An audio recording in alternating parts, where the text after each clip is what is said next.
GSA Africa Summit in Addis Ababa, Ethiopia, the GSA Africa's host nation for 2024. More details. With the highest number of total winners, Egyptian startups and influential figures secured 11 wins at this year's North Africa portion of the Global Startups Awards, GSA. These startups will compete at the regional level with African finalists to be crowned in October at the GSA Africa Summit in Addis Ababa, Ethiopia, GSA Africa's host nation for 2024. A premier stage for startups, the GSA aims to showcase innovative solutions, helping startups attract investments and gain international visibility. This year, the competition has witnessed a record-breaking number of entries and public engagement, highlighting the robust and dynamic entrepreneurial landscape across the continent. Of the 11,000 entries, North African accounted for 13%, with a 22% increase since 2023. The 14 continental winners will be announced at the GSA Africa Summit, Ethiopia, in October 2024, a crucial platform for collaboration, inspiring ambitious ideas, forging connections, and promoting collective big thinking. The winners then progress to the global stage to present their groundbreaking innovations in 2025.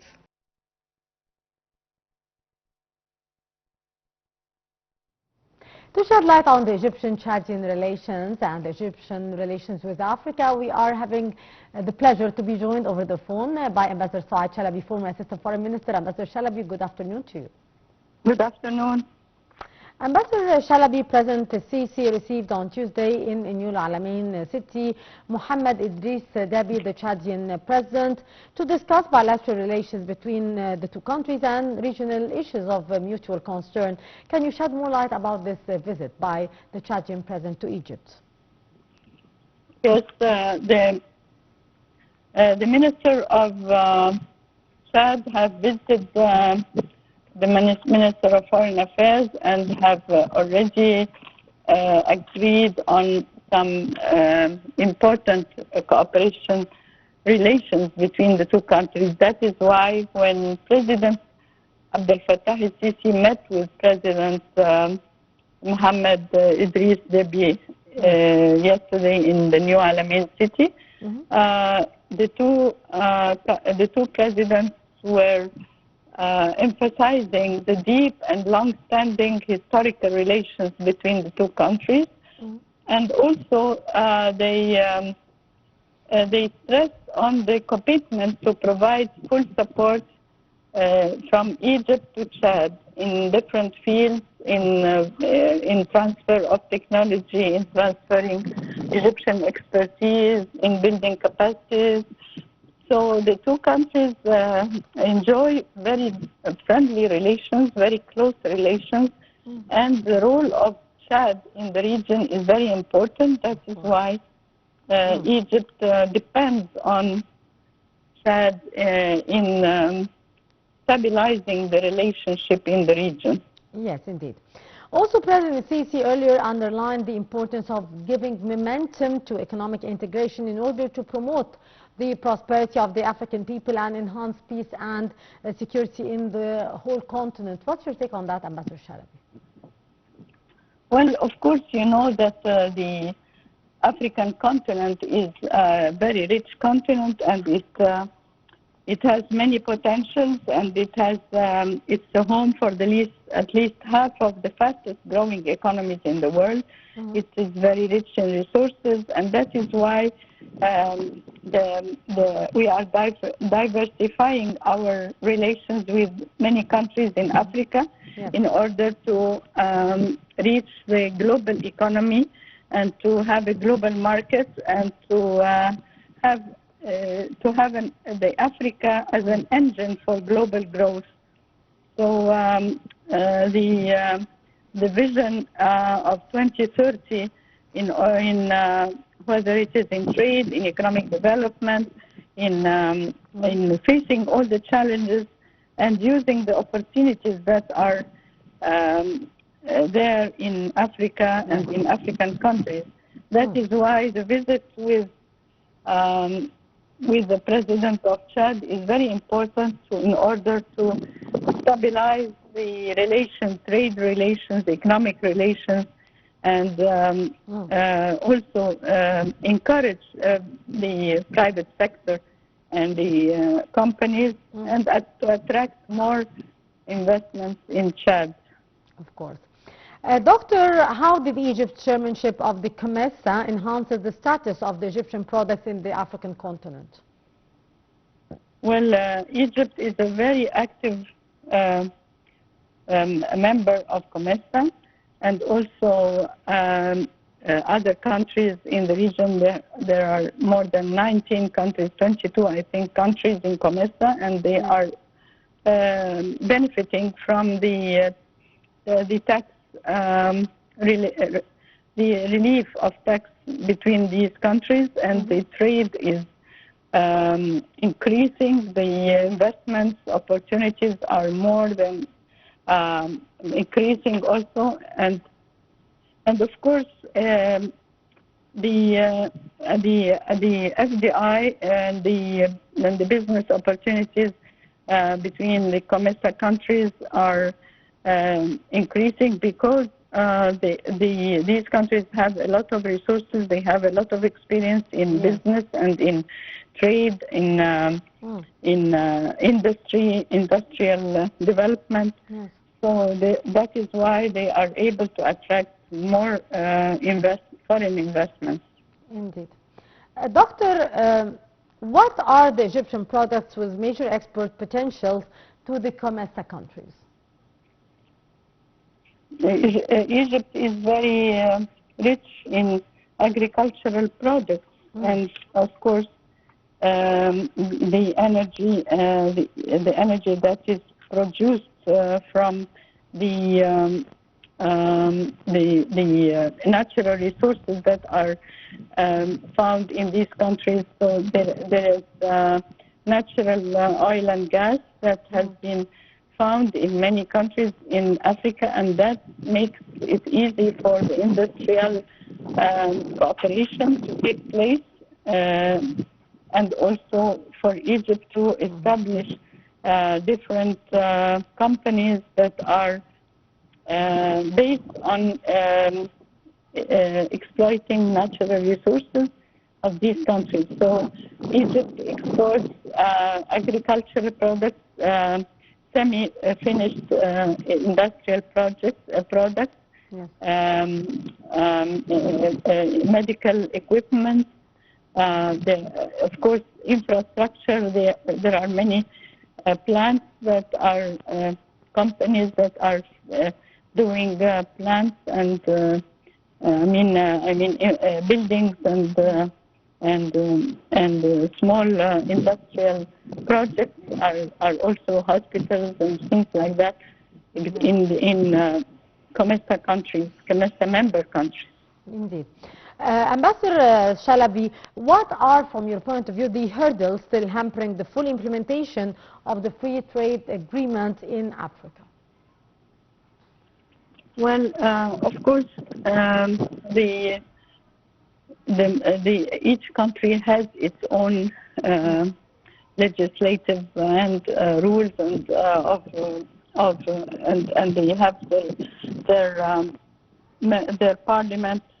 So all these countries, in order to be able to lift all the taxes and to have a free trade zone between the African countries, they have to take to notarize or to have an agreement with the parliaments, and also there has to be a business-free community that allows the exchange of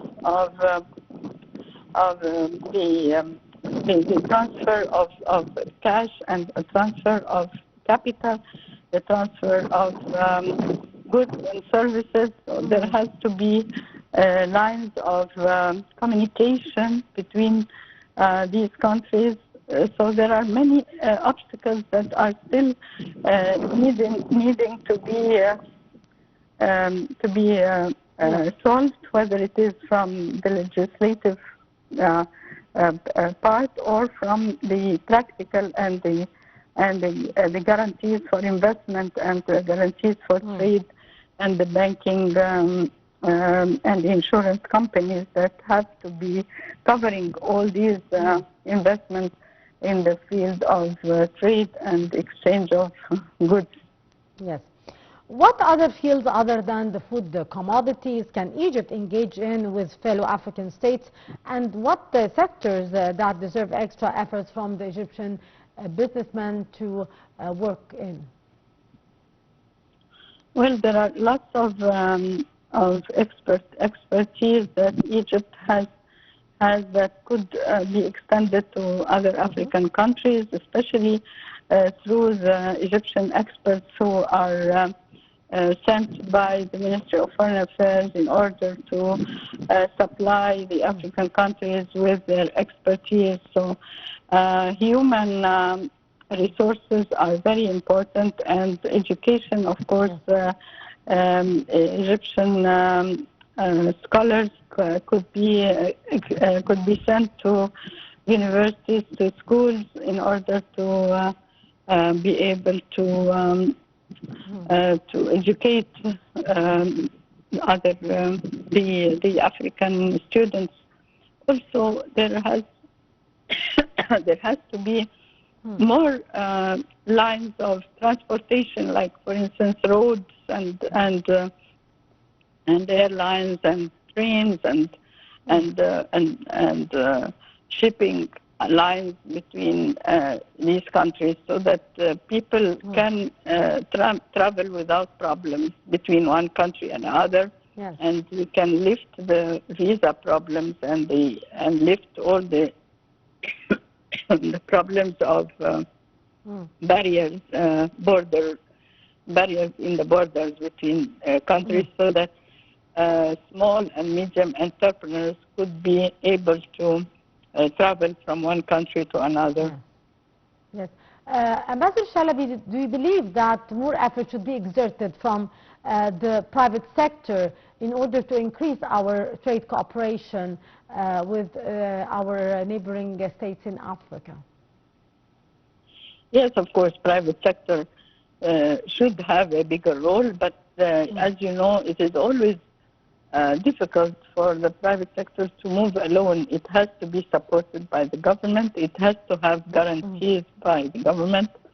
So every government should encourage the private sector and give it more guarantees and try to engage, like in PPP, which is private-public projects that allow both government and private to work together. Because if you leave the private sector alone, it will be difficult to manage, because they have to invest in long-term projects if they want to invest in Africa in agricultural field or in the industrial field or even in the infrastructure field. They have to have a long-term and also use the capital versus the human resources. They have to use more human resources than capital-intensive projects.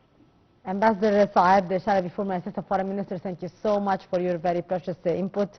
And the UN warned that citing local authorities that the death toll from the devastating landslide in southern Ethiopia has climbed to more than 250 and could rise as high as 500 fatalities. The UN warned, citing local authorities, that the death toll from devastating landslides in southern Ethiopia has climbed to more than 250 and could rise as high as 500. The landslides hit thousands of people in Gofa zone on Sunday and Monday and are the deadliest ever reported in Ethiopia, Africa's second most populous country. The UN agency also said that the government is finalizing an evacuation plan. The UN Office for the Coordination of Humanitarian Affairs, OCHA, said in a report last month that Ethiopia is prone to landslides during the rainy season. In parts of the country, including the southern region, floods triggered by heavy rains have displaced thousands of people in recent months. At least 43 people died from floods and landslides last year.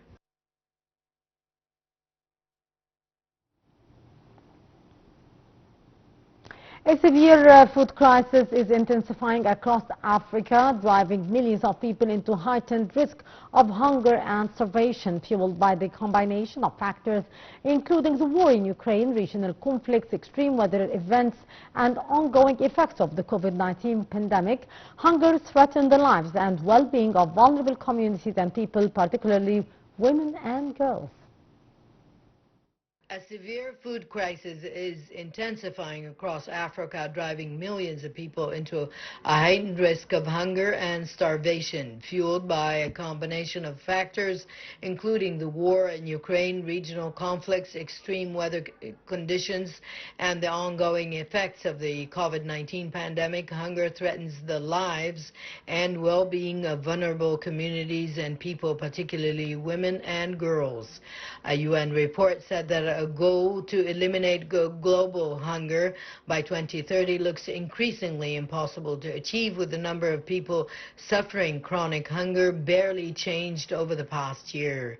The annual State of Food Security and Nutrition in the World report said around 733 million people faced hunger in 2023. 1 in 11 people globally and 1 in 5 in Africa, as conflict, climate change, and economic crises take their toll. Well, with that, our dear viewers, we come to the end of this edition of Africa Today. Many thanks for watching.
History cannot be witnessed by counting the days nor years that passed.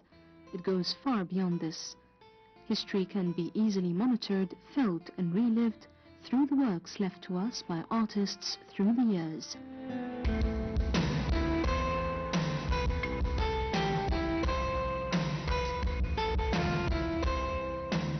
These works are indications of eras that we try perilously to unveil their secrets. This is a rendezvous with people from the past unknown to us, yet we'll be introduced to them through works they left us.